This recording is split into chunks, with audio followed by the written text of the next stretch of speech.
Hello बच्चों, कैसे हैं आप सब। मैं आशा करता हूं कि आप सभी स्वस्थ होंगे और तंदुरुस्त होंगे। लास्ट क्लास में हमने क्या बात की थी। लास्ट क्लास में हमने सीखा था ओवरव्यू ऑफ सेल। फिर हमने क्या पढ़ा, ओवरव्यू ऑफ सेल के बाद हमने पढ़ा था कि सेल क्या होता है। सेल के बाद हमने क्या पढ़ा, सेल थ्योरी। और सेल थ्योरी के बाद हमने क्या देखा, variability in shape and size of cell. चलिए, अब जब हम सेल की जर्नी में आगे बढ़ रहे हैं तो हमारा आज का टॉपिक होने जा रहा है प्रोकैरियोटिक सेल। प्रोकैरियोटिक सेल में जाने से पहले मैं आपसे एक बहुत जरूरी बात करना चाहता हूं। आप सभी किसकी तैयारी कर रहे हैं? आप सभी तैयारी कर रहे हैं नीट की। आप सभी क्या हैं? आप सभी हैं फ्यूचर डॉक्टर्स। और आपका टारगेट क्या है? आपका टारगेट है एम्स जाना। तो एम्स जाने के लिए आपको पता होना चाहिए कि नीट का आपका जो पेपर होता है वो 720 मार्क्स का होता है। अब आउट ऑफ 720 मार्क्स आपके 360 मार्क्स हो गए अकेले बायोलॉजी के। और इस 360 को दो पार्ट में तोड़ते हैं। चलिए, 180 हो गया आपका किसका? जूलॉजी का, ठीक। और 180 हो गया आपका किसका? बॉटनी का, ठीक। रिमेनिंग 360 मार्क्स की अगर हम बात करें तो ये रिमेनिंग 360 भी दो पार्ट में टूटा है। इसमें फिजिक्स ये भी 180 की है और केमिस्ट्री ये भी 180 की है। मेरा बताने का तात्पर्य यह है कि आपके पूरे 720 मार्क्स के पेपर में आपका 360 मतलब 50% वेटेज अकेले किसका है? बायोलॉजी का है। आपका 50% वेटेज है बायो का, ठीक। आपको अगर एम्स जाना है, क्योंकि सभी को जाना है, ठीक, फ्यूचर डॉक्टर्स हैं आप सभी, तो 50% वेटेज जो बायो का है इसमें आपको एटलीस्ट 320 भी नहीं कहूंगा, अब तो जिस तरह से कंपटीशन बढ़ रहा है मैं आपको कहूंगा कि आपको एटलीस्ट 330 प्लस या 340 प्लस ये आपका मिनिमम टारगेट होना चाहिए बायोलॉजी में, ठीक। जैसे अगर हम 2024 के पेपर की बात करें तो 2024 का पेपर काफी इजी आया था। तो 2024 में जिनके बायोलॉजी का स्कोर 340 प्लस से कम था उनको कॉलेज लेने में बहुत दिक्कतें हुई। इसी तरह अगर हम 2025 इस साल की बात करें तो इस साल 300 प्लस में भी कॉलेज मिला है बच्चों को। सिर्फ बायोलॉजी की बात कर रहा हूं, फिजिक्स का और केमिस्ट्री का आपको अलग ऐड करना है, ठीक। इस साल की बात करें कट ऑफ गया है 528 527 गवर्नमेंट मेडिकल कॉलेज का। लास्ट ईयर की बात करें तो लास्ट ईयर का जो ऑल इंडिया कट ऑफ था वो था 651 मार्क्स, ठीक। तो बायोलॉजी की अभी मैं बात कर रहा हूं आप सभी से, तो आपको इतना स्कोर तो मिनिमम लाना है, ठीक। और बायोलॉजी में इतना स्कोर लाने के लिए आपकी बैकबोन क्या है? आपकी बैकबोन है एनसीईआरटी। आप चाहे बायोलॉजी की बात करें फिर चाहे आप ऑर्गेनिक या इनऑर्गेनिक की बात करें, अगर आपकी NCERT word to word line by line आपको याद नहीं है तो आपको काफी दिक्कत होगी, ठीक। तो आपका काम क्या है मैं आपको अभी ये बता रहा हूं। आपका काम क्या है? आपका काम है कि आपको हर लेक्चर के बाद घर में एनसीईआरटी की रीडिंग करनी है, एनसीईआरटी के पॉइंट्स बनाने हैं और उसको as it is word to word याद करना है।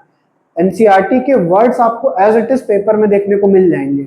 जैसे 2025 इसी साल का बायोलॉजी के पेपर की बात करें तो रिडक्शनलिस्ट बायोलॉजी ये एज इट इज वर्ड उठ के पेपर में आ गया और कई बच्चे सोच रहे थे कि ये कहां से आया। तो आपको इन बातों का ध्यान रखना है। चलिए, ये हो गई आज की कुछ गुफ्तगू। अब हम आगे बढ़ते हैं और चालू करते हैं अपना आज का टॉपिक। आज का टॉपिक क्या है हमारा? चलिए हेडिंग डालते हैं हमारे आज के टॉपिक की, प्रोकैरियोटिक सेल, ठीक। इसके कुछ जनरल कैरेक्टरिस्टिक्स देख लेते हैं पहले, फिर हम इसका एक डायग्राम बनाएंगे। आप सभी उस डायग्राम को कॉपी करेंगे। और हाँ, लड़कों की बात कर रहा हूं, लड़कियां तो सुंदर डायग्राम बनाती हैं, लड़के साफ सुथरा डायग्राम बनाएंगे एक पेज में प्रॉपर, उसकी लेबलिंग प्रॉपर करेंगे, ठीक है। चलिए, प्रोकैरियोटिक सेल की जब हम बात करते हैं तो प्रोकैरियोटिक में प्रो का मतलब है प्रिमिटिव और कैरियोट का मतलब क्या है? Nucleus. Primitive nucleus. Primitive nucleus का क्या मतलब है? प्रिमिटिव न्यूक्लियस से मेरे कहने का मतलब है कि इनके पास किसी भी प्रकार की कोई न्यूक्लियर एनवेलप नहीं होती, पहला पॉइंट। दूसरा पॉइंट, जब हम यूकैरियोटिक सेल पढ़ेंगे तो हम देखेंगे कि यूकैरियोटिक सेल में न्यूक्लियस के अलावा न्यूक्लियस की पैकेजिंग के लिए हिस्टोन प्रोटीन्स होते हैं, बट प्रोकैरियोटिक सेल में कोई हिस्टोन प्रोटीन नहीं होता है। यहाँ पे क्या होते हैं, यहाँ कुछ पॉलीअमीन्स होते हैं, नॉन हिस्टोन प्रोटीन। ठीक, जब जैसे हम आगे बढ़ेंगे हम देखेंगे उन बातों को। तो प्रोकैरियोटिक सेल में प्रोकैरियोटिक सेल मतलब प्रिमिटिव सेल। ठीक, अब प्रोकैरियोटिक सेल के अंदर 3 से 4 टाइप के ऑर्गेनिज्म आते हैं, जैसे हमारे बैक्टीरिया। ठीक, और क्या आएंगे, और आएंगे हमारे बीजीए। बीजीए का फुल फॉर्म क्या है, ब्लू ग्रीन एल्गे।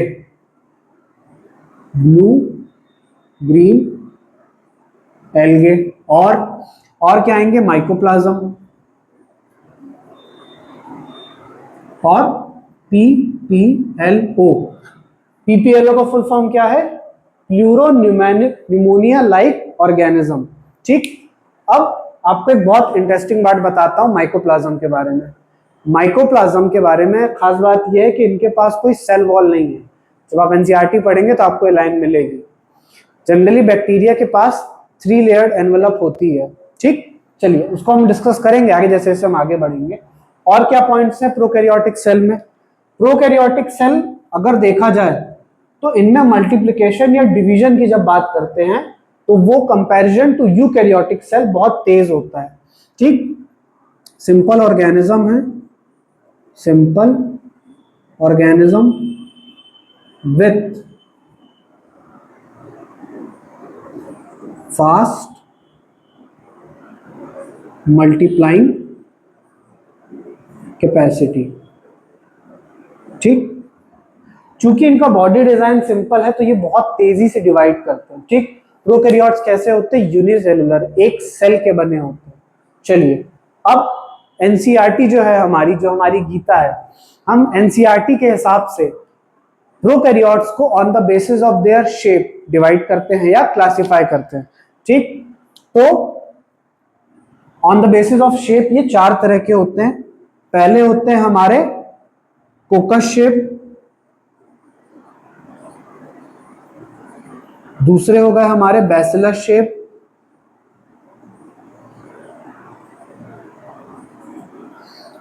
तीसरा हो गया हमारा विब्रियो, और चौथा और लास्ट हो गया हमारा स्पाइरल शेप।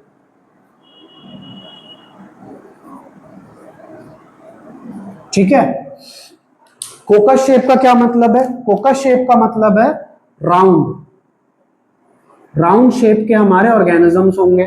ठीक, बैसिलस का मतलब है रॉड शेप। क्या मतलब है, रॉड शेप। रॉड शेप मतलब कुछ ऐसे से होंगे ऑर्गेनिजम्स। ठीक, विब्रियो का क्या मतलब है, कॉमा शेप। कॉमा शेप का मतलब कुछ ऐसे से होंगे। ठीक, और स्पाइरल का मतलब, स्पाइरल शेप तो आपको पता ही है, ऐसे ऐसे। ये क्या हो गए हमारे types on the basis of their shape. चलिए, अब हम आगे बात करते हैं प्रोकैरियोटिक सेल के डायग्राम के बारे में। ठीक है, आप सभी को मैं एडवाइस कर रहा हूं कि आप, जैसे मैं 2-3 पेन कलर के पेन यूज कर रहा हूं, आप भी 2-3 कलर के पेन को यूज करें। ठीक है, चलिए अब हम डायग्राम देखते हैं। चलिए, अब हम क्या देखने जा रहे हैं, अब हम देखने जा रहे हैं एक प्रोकैरियोटिक सेल का डायग्राम। जब भी हम प्रोकैरियोटिक सेल के डायग्राम को देखते हैं तो हमें ऐसा एक ट्रिपल लेयर्ड स्ट्रक्चर देखने को मिलता है। ठीक, ट्रिपल लेयर्ड स्ट्रक्चर ये क्या है, इसकी एनवेलप है जो इसकी आउटर मोस्ट कवरिंग फॉर्म कर रही है। इस ट्रिपल लेयर्ड स्ट्रक्चर में जो इनर मोस्ट कवरिंग होती है, ये क्या होती है, ये होती है हमारी प्लाज्मा मेम्ब्रेन। Plasma membrane. ठीक, प्लाज्मा मेम्ब्रेन के बाद जो हमारी दूसरी आउटर मोस्ट कवरिंग है, ये होती है हमारी सेल वॉल। सेल वॉल और किसमें देखने मिलती है, फंगाई में देखने को मिलती है, किसकी बनी होती है, काइटिन की। और प्लांट्स में देखने को मिलती है, किसकी बनी होती है, सेल्यूलोज की, ठीक। तो हमारी दूसरी क्या है, सेल वॉल है, सेल वॉल, ठीक। जैसे जैसे हम लेक्चर में आगे बढ़ेंगे हम इन सभी पार्ट्स के फंक्शन भी देखेंगे और इनके बारे में जानेंगे भी।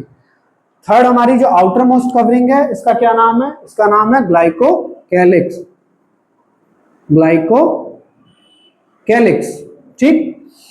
अब ये तो हो गई हमारी किसी भी बैक्टीरिया की सेल एनवेलप। एनवेलप का मतलब क्या है, आउटर मोस्ट कवरिंग, ठीक।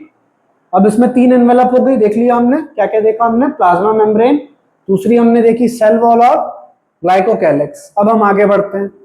नेक्स्ट इसमें हम देखने जा रहे हैं इस बैक्टीरिया का जेनेटिक मटेरियल, जो कि इसका जीनोम है, ठीक। इसमें हम देख पा रहे हैं कि जिसका जो जेनेटिक मटेरियल है वो साइटोप्लाज्म में फ्रीली लाई कर रहा है। फ्रीली लाई करने का क्या मतलब है, इसके बाहर किसी भी तरह की कोई एनवेलप नहीं है, ठीक। तो ये क्या है, इसका जेनेटिक मटेरियल, इसका अपन क्या कहते हैं, न्यूक्लियोइड, इसे हम क्या कहते हैं, न्यूक्लियोइड। और genetic material in case of prokaryote कैसा होता है, सिंगल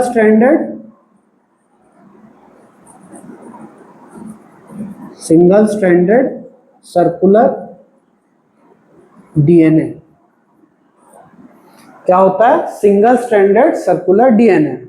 अब हम आगे देखने जा रहे हैं कि प्रोकैरियोटिक सेल में ना किसी भी तरह का कोई ऑर्गेनेल ही नहीं होता है। जब हम यूकैरियोटिक सेल पढ़ेंगे तो हम different type of cell organelles पढ़ेंगे। Different type of cell organelles अलग अलग फंक्शन परफॉर्म करते हैं। जैसे mitochondria power house of the cell है, ईआर, गोल्जी, ठीक है, लाइसोसोम। तो इसमें केवल एक सिंगल ऑर्गेनेली प्रेजेंट होता है और वो भी विदाउट मेम्ब्रेन, जो क्या है हमारा राइबोसोम है। क्या है, राइबोसोम, राइबोसोम। राइबोसोम क्या होते हैं हमारे सेल के अंदर, प्रोटीन फैक्ट्री। और जब हम बात करें प्रोकैरियोटिक सेल में तो ये किस तरह का राइबोसोम है, 70S, ठीक। 70S को हम डिटेल में कवर करेंगे। अब आगे बात आ रही है कि इसमें और क्या स्ट्रक्चर पाए जाते हैं। देखो, जो यूकैरियोटिक सेल होता है ना, उसमें जो प्लाज्मा मेम्ब्रेन होती है, प्लाज्मा मेम्ब्रेन आप किसी भी तरह का कोई भी सेल उठा लो, प्लांट्स का, एनिमल्स का, हमारा किसी का भी, तो प्लाज्मा मेम्ब्रेन तो सभी में मिलेगी आपको। बट जब हम बात करते हैं प्रोकैरियोटिक के प्लाज्मा मेम्ब्रेन, तो ये कई बार अंदर की तरफ इनफोल्डिंग्स फॉर्म करके कुछ स्ट्रक्चर फॉर्म करती है। इस डायग्राम में आपको प्लाज्मा मेम्ब्रेन की 2 इनफोल्डिंग्स दिख रही है, एक ये और एक ये जो ऊपर वाली फोल्डिंग है इसे नाम देते हैं हम मीजोसोम। क्या नाम देते हैं इसे, मीजोसोम। और कई प्रोकैरियोटिक सेल में मीजोसोम सिमिलर फंक्शन करती है एज अ माइटोकॉन्ड्रिया। इसके और भी फंक्शंस है जो हम आगे देखेंगे, ठीक। मीजोसोम के अलावा ये जो आपको रेड रेड डॉट्स दिख रही हैं, ये स्टोरेज बॉडी है। इनका नाम क्या है, इनका नाम है इंक्लूजन बॉडी। इनका नाम क्या है, इंक्लूजन बॉडी, ठीक। उसके बाद ये जो ब्लैक कलर के राउंड स्ट्रक्चर्स आप देख रहे हैं, इन ब्लैक कलर के राउंड स्ट्रक्चर्स को हम क्या कह सकते हैं, gas vacuole, gas vacuole.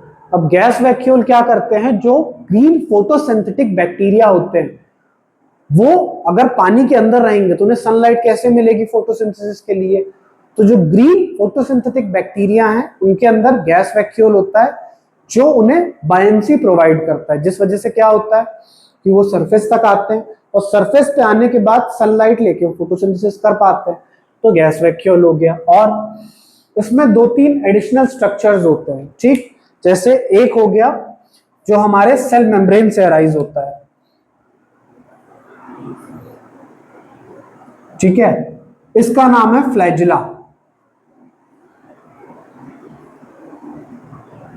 Flagella क्या है, फ्लैजिला प्रोकैरियोट्स और यूकैरियोट्स दोनों में होता है, बट दोनों में डिफरेंस क्या है कि वो किस तरह बना होता है, 9+2 का अरेंजमेंट है, 9+0 का अरेंजमेंट है, या डिफरेंट प्रोटीन। जैसे प्रोकैरियोटिक फ्लैजिला फ्लैजिलिन प्रोटीन का बना है।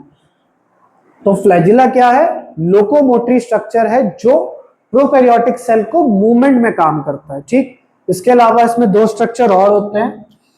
एक होता है जो कि सेल वॉल से अराइज होता है, ठीक है, वो कुछ इस तरह का होता है, इसका नाम क्या है, पिलाई।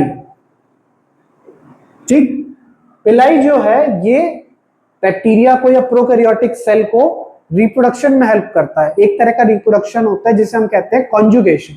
तो कॉन्जुगेशन कराने में पिलाई हेल्प करता है। और एक लास्ट स्ट्रक्चर जो मैं बताना चाह रहा हूं आप सभी को, वो होता है फिम्ब्रे। फिम्ब्रे कहां से अराइज होते हैं, यही मेम्ब्रेन से। इस तरह के ब्रिसल लाइक स्ट्रक्चर होते हैं, ठीक है, इसे हम क्या कहते हैं, फिम्ब्रे। फिम्ब्रे का फंक्शन क्या है, फिम्ब्रे बेसिकली प्रोकैरियोटिक सेल को सबस्ट्रेट से अटैच होने में या एडेशन में काम आते हैं। ठीक है, तो ये हो गया हमारा प्रोकैरियोटिक सेल का डायग्राम। अब हम क्या देखने जा रहे हैं, अब हम one by one each labelling को कवर करेंगे। ठीक है, अगर आपको स्क्रीनशॉट लेना है तो आप स्क्रीनशॉट ले लें। ठीक है, मैं किनारे हो जा रहा हूं। चलिए अब हम आगे क्या बात करने जा रहे हैं, अब हम वन बाय वन करके इन सभी स्ट्रक्चर्स को इंडिविजुअली कवर करेंगे। तो सबसे पहले हमने किसकी बात की थी, हमने बात की थी सेल एनवेलप के बारे में। ठीक, सेल एनवेलप की जब हम बात किए थे,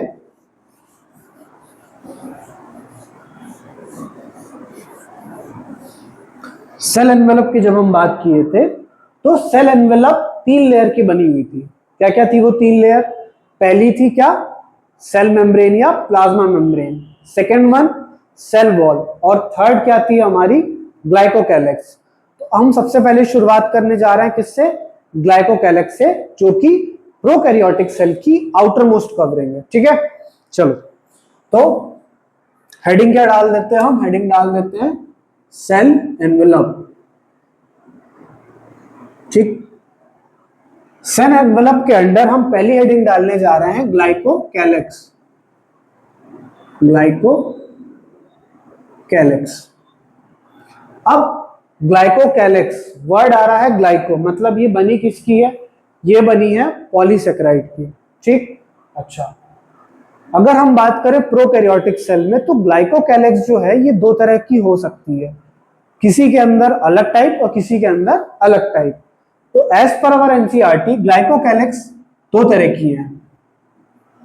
एक क्या है, एक है जो कि स्लिपरी होती है, स्लिपरी मतलब फिसलन फिसलन वाली, उसे हम क्या कहते हैं, स्लाइम लेयर।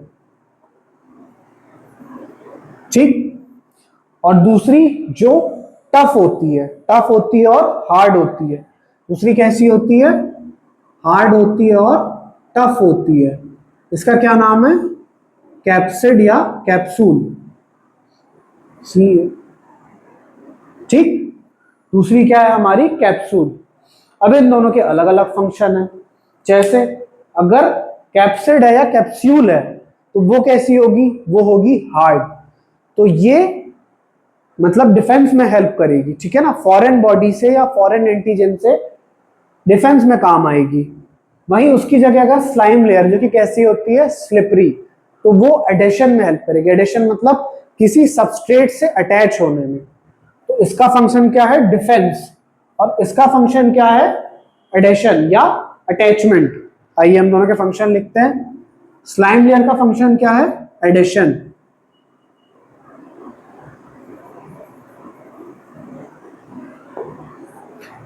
और कैप्सूल का फंक्शन क्या है, डिफेंस। ठीक, अब हम आगे बढ़ते हैं। ग्लाइकोकैलिक्स के बाद, अच्छा ग्लाइकोकैलिक्स बनी किसकी होती है, ग्लाइकोकैलिक्स बनी होती है पॉलीसेकेराइड। अब हम बात करने जा रहे हैं किसके बारे में, सेल वॉल के बारे में। तो हेडिंग डाल लीजिए सेल वॉल।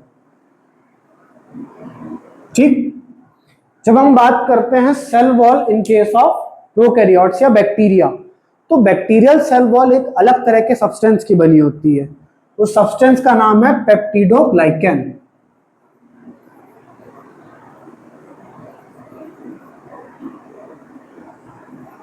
अब पेप्टिडोग्लाइकन दो शब्दों का मिलके बना है। पेप्टिडो मतलब कुछ पेप्टाइड बॉन्ड है, पेप्टाइड बॉन्ड किसमें होते हैं, अमीनो एसिड में। ठीक, और ग्लाइकन मतलब ग्लूकोज या पॉलीसेकेराइड, तो इसमें क्या है,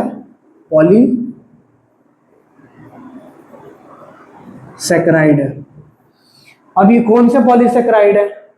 यहाँ पे दो तरह के पॉलीसेक्राइड से मिलके हमारी पेप्टिडोग्लाइकन बनी है, और ये नीट का प्रीवियस ईयर क्वेश्चन भी है। तो ये कौन सी है? नाम और नाग। ठीक, नाम और नाग। नाम का फुल फॉर्म क्या है? N acetyl muramic acid.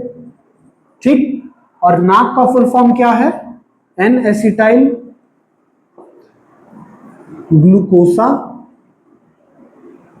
अमीन। ठीक, नाग और NAM, N acetyl muramic acid और एन एसिटाइल ग्लूकोसा अमीन, इन दो पॉलीसेक्राइड से मिलकर हमारी पेप्टिडोग्लाइकन बनी है।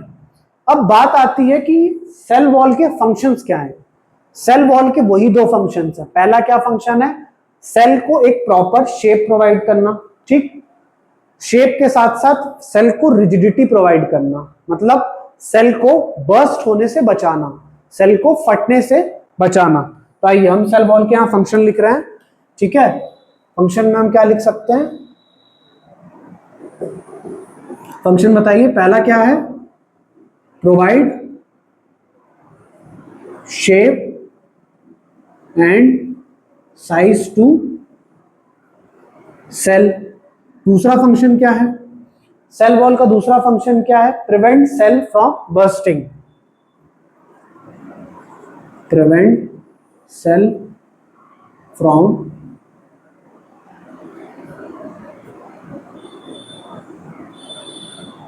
बर्स्टिंग। ठीक, अच्छा चलिए, तो ये बात हो गई हमारी सेल वॉल के बारे में। अब इसमें हमने कुछ स्ट्रक्चर्स देखे थे, जैसे कि एक हमारा जो प्रोटीन फैक्ट्री था। प्रोटीन फैक्ट्री ऑफ सेल क्या था? प्रोटीन फैक्ट्री ऑफ सेल हम राइबोसोम को कहते हैं। तो ribosome in case of prokaryotic cell. अब हम बात करने जा रहे हैं किसके बारे में? राइबोसोम के बारे में। तो जब हम प्रोकैरियोटिक सेल के केस में राइबोसोम के बारे में बात करते हैं तो ये किस तरह के होते हैं? ये 70S राइबोसोम होते हैं। ठीक, 70S में भी सब टाइप के हैं। जैसे राइबोसोम के स्ट्रक्चर की भी जब हम बात करते हैं तो एक लार्जर सब यूनिट होती है और एक लोअर सब यूनिट होती है। इन दोनों को कंबाइन करके हम कहते हैं राइबोसोम। तो 70S जो है वो एक कंबाइन यूनिट है। 70S हम किसे कह रहे हैं? 70S हम कहते हैं कंबाइन सब यूनिट को। अब ये दो यूनिट की बनी है, लार्जर और स्मॉलर। तो ये बनी किसकी किसकी है? 50S और 30S। ठीक ठीक, तो ये लार्जर कौन सी हो गई? 50S, और ये स्मॉलर क्या हो गई? 30S। अब कमेंट सेक्शन में कुछ सेकंड क्लास के बच्चे आके बोलेंगे कि सर 50 + 30 तो 80 होता है, आपने 70 लिखा है। सर आपने गलत लिखा है। नहीं, मैंने गलत नहीं लिखा है। क्यों? क्योंकि यहां पर जो ये S यूनिट है, ठीक है, सेडिमेंटेशन कोफिशिएंट, इसका क्या मतलब है? इस यूनिट का नाम है स्वेडबर्ग यूनिट। ठीक, स्वेडबर्ग यूनिट से मेरा कहने का मतलब है कि जब, अच्छा यूनिट आई कैसे? जब भी हम किसी भी सेल ऑर्गेनल को सेंट्रीफ्यूगेशन मशीन में बहुत देर तक रन करते हैं तब उसकी डेंसिटी से पता चलता है, उसकी मतलब ये जो यूनिट आ रही है स्वेडबर्ग की बेस्ड अपॉन डेंसिटी है। ठीक, तो ये अगर जब हमने इसका सेंट्रीफ्यूगेशन किया तो 50S आया, इसका सेंट्रीफ्यूगेशन किया 30S आया, और जब इनको मिला के एक साथ किया तो 70S आया। मतलब ये दोनों एडिटिव नहीं है। अब राइबोसोम क्या है? प्रोटीन फैक्ट्री ऑफ सेल है। ठीक, प्रोटीन फैक्ट्री। ठीक, प्रोकैरियोट्स के सेल में 70S राइबोसोम है, बट जब हम यूकैरियोटिक सेल पढ़ेंगे तो हम पढ़ेंगे कि यूकैरियोटिक सेल के अंदर 70S भी होता है और 80S भी होता है। ठीक है, अब राइबोसोम जो है ये सिंगल सब मतलब सिंगल मिल जाएंगे हमें कहां पे? प्रोकैरियोट के, सॉरी यूकैरियोट के केस में। पर जब हम प्रोकैरियोट्स की बात करते हैं तो ऐसे एक चेन बनी होती है और इसमें खूब सारे सब यूनिट्स होती है। लार्जर सब यूनिट, ये स्मॉलर, ये लार्जर सब यूनिट, ये स्मॉलर। ठीक, और ये जो हमें चेन है, ये किसकी चेन है? ये चेन है mRNA की। ठीक, अब इस mRNA की चेन से प्रोटीन का बनना, प्रोटीन के बनने के प्रोसेस को हम क्या कहते हैं? ट्रांसलेशन। क्या कहते हैं? ट्रांसलेशन। ठीक, तो जब ट्रांसलेशन का प्रोसेस होता है में mRNA से जब प्रोटीन बनता है, ठीक, तो ये मल्टीपल राइबोसोम mRNA की एक सिंगल स्ट्रैंड में अटैच हो जाते हैं और यहां से मल्टीपल प्रोटीन का फॉर्मेशन होता है। ठीक, इस लंबी सी mRNA की चेन जिसमें बहुत सारे राइबोसोम अटैच होते हैं, इसे हम कहते हैं पॉलीसोम या पॉलीराइबोसोम। इसे हम क्या कहते हैं? पॉलीसोम, या फिर इसे हम क्या कहते हैं? पॉलीराइबोसोम। ये भी नीट का एक प्रीवियस ईयर क्वेश्चन है। ठीक, हॉट टॉपिक है। आगे अब बात आती है कि राइबोसोम बने किसके होते हैं। Ribosome protein factory of the cell है, तो ये खुद भी किसके बने होंगे? अमीनो एसिड और प्रोटीन्स के। ठीक, सॉरी, ये बने होते हैं आरआरएनए और प्रोटीन्स के। ये किसके बने हैं? RRNA plus proteins. तो राइबोसोम बने किसके हैं? आरआरएनए और प्रोटीन। और इनका फॉर्मेशन कहां होता है? यूकैरियोटिक सेल में आरआरएनए का फॉर्मेशन होता है न्यूक्लियोलस में, जो कि न्यूक्लियस के अंदर प्रेजेंट है। ठीक, बट इसके पास जैसे प्रोकैरियोटिक सेल है, इसमें तो कोई न्यूक्लियोलस है नहीं, तो इस केस में इसका जो फॉर्मेशन है आरआरएनए का, वो विद इन साइटोप्लाज्म होगा। ठीक, तो बच्चों आज का लेक्चर हम यहीं खत्म करते हैं। ठीक है, आपसे दोबारा मुलाकात होगी। और नीट की तैयारी करने जा रहे हो यार, तुम फ्यूचर डॉक्टर्स हो, तो हेल्थी खाया करो, हेल्दी एक्सरसाइज किया करो। आधा घंटा आप अपने शेड्यूल में बनाओ कि मैं एक्सरसाइज करूं। ठीक है, उसके साथ साथ अगर आप कर सको तो आप थोड़ी देर मेडिटेशन प्रैक्टिस करो। ज्यादा देर नहीं करो, 5 मिनट करो, 10 मिनट करो, बट मेडिटेशन करो। ठीक, नीट का सिलेबस जो है वो बहुत वास्ट सिलेबस है, उसको कवर करने में समय लगता है, बट टेंशन नहीं लेने का। पीडी क्लासेस आपके साथ है। हमारी क्लासेस शहडोल में रन होती हैं। ठीक है, आप में से कोई भी अगर शहडोल के आसपास है, शहडोल एमपी, अगर आप में से कोई भी शहडोल के आसपास का है तो जरूर हमसे कांटेक्ट करें। आइए, हम आप सभी को आपके टारगेट एम्स तक पहुंचने में हेल्प करते हैं। ठीक है, थैंक यू, मिलते हैं अगले लेक्चर में, तब तक के लिए बाय।